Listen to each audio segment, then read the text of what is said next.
एक महत्वाची बातमी आपण सविस्तर बघूयात। अनिल अंबानींशी संबंधित ठिकाणांवरती ईडीच्या धाडी पडलेल्या आहेत आणि जवळपास 50 ठिकाणी ईडीकडनं शोध मोहीम राबवण्यात येते। मुंबई आणि इतर शहरातल्या ठिकाणांवरती ईडीची शोध मोहीम सध्या चालू आहे। मनी लॉन्ड्रिंग प्रकरणाशी निगडीत या धाडी असल्याचं कळतंय। तर एक नवीन अपडेट आता आलेला आहे। अनिल अंबानींशी संबंधित ईडीच्या धाडी सध्या विविध ठिकाणी पडतायत।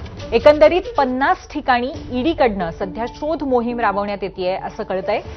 ही शोध मोहीम मुंबई आणि त्याचबरोबर इतर शहरातल्या ठिकाणांवरती सुद्धा असल्याचं समोर आलेलं आहे आणि मनी लॉन्ड्रिंग प्रकरणाच्या अनुषंगाने हे शोधकार्य सुरू आहे। साधारणपणे 48 ते 50 ठिकाणी ईडीचे छापे पडलेले आहेत। केवळ मुंबईच नाही तर इतर शहरांमध्ये सुद्धा हे छापे पडल्याचं कळतंय। मनी लॉन्ड्रिंग प्रकरणाशी याचा संबंध आहे आणि त्यामुळे ईडीची शोध मोहीम मुंबई आणि इतर शहरांमध्ये चालू आहे।